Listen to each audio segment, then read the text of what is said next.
du Conseil national de sécurité alimentaire. Les travaux ont démarré aujourd'hui sous la présidence du Premier ministre, chef de gouvernement. Les administrateurs sont appelés à se prononcer sur l'état de mise en œuvre des recommandations de la 18e session, le plan national de réponse 2023 et le bilan de l'année 2022. Déjà, on retient une nette amélioration de la situation avec 1,2 million de personnes en crise alimentaire contre 1,8 en 2022. Aloussène Touré. Les contingences sécuritaires et environnementales ont pesé sur la sécurité alimentaire dans notre pays. C'est du moins ce qu'a laissé entendre le co-chef de file des PTF dans le domaine de la sécurité alimentaire. Néanmoins, toujours selon les diplomates, la situation est meilleure à celle de l'année dernière. Autre caractéristique de cette crise, les déplacements des personnes à l'intérieur du pays. Cette année, ce sont plus de 400 000 qui se seraient déplacés, causant ainsi un déséquilibre dans la disponibilisation des denrées alimentaires. Toutefois, l'optimisme est permis puisque l'État et ses partenaires apportent soutien aux populations en crise alimentaire. Mais les défis restent encore importants. D'après les résultats provisoires du cadre harmonisé, la situation projetée en juin 2023 dénombre 1,2 million de personnes en crise alimentaire. C'est à comparer avec un chiffre l'année dernière de 1,8 million sur les mêmes zones, c'est-à-dire Menaka, Ansongo, Gao, Gourmaraos et Douentza.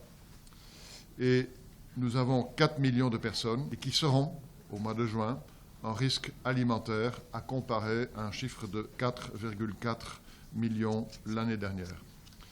D'après les résultats de l'enquête nationale N100, les productions céréalières sont moyennes à bonnes, tout comme les conditions pastorales et halieutiques, en dépit de poches de vulnérabilité dues à l'insécurité qui se manifeste sur le territoire. Les difficultés liées à la crise alimentaire et nutritionnelle restent importantes, mais se confinent dans certaines localités du pays.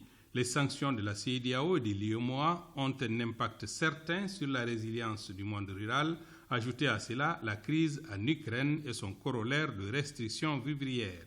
Ces différents facteurs rendent difficile la prise en charge des personnes dans le besoin. Les besoins sont donc grands et appellent à une batterie de mesures visant l'assistance d'un nombre important de personnes nécessiteuses. Il s'agira pour l'État 1. D'apporter de l'assistance alimentaire de 30 010 tonnes de céréales aux 1 246 406 personnes vulnérables. 2. De faire des distributions ponctuelles d'urgence de 2000 tonnes de céréales. 3.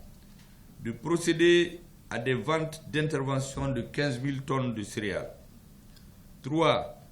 De renforcer les moyens d'existence et la capacité de résilience en mettant en place des boutiques témoins au niveau de cette grande commune du district de Bamako. Quant aux partenaires, leur appui permettra d'assister 1 246 406 personnes en insécurité alimentaire aiguë, d'appuyer le renforcement des moyens d'existence de près de 2 millions de personnes à travers des activités d'agriculture et de maraîchage, d'élevage, de pêche, d'aquaculture, la restauration des actifs productifs et les activités génératrices de revenus. Le plan national de réponse 2023 tentera d'apporter des solutions d'atténuation pour plus de 3 millions de personnes, tout en mettant en cohérence les actions conjointes de l'État et celles des partenaires de la sous-région du sous-groupe sécurité alimentaire. Parmi les documents soumis aux administrateurs de cette 19e session, le bilan de l'année 2022 du plan national de réponse, le plan national de réponse 2023 et l'état d'exécution des recommandations de la 18e session.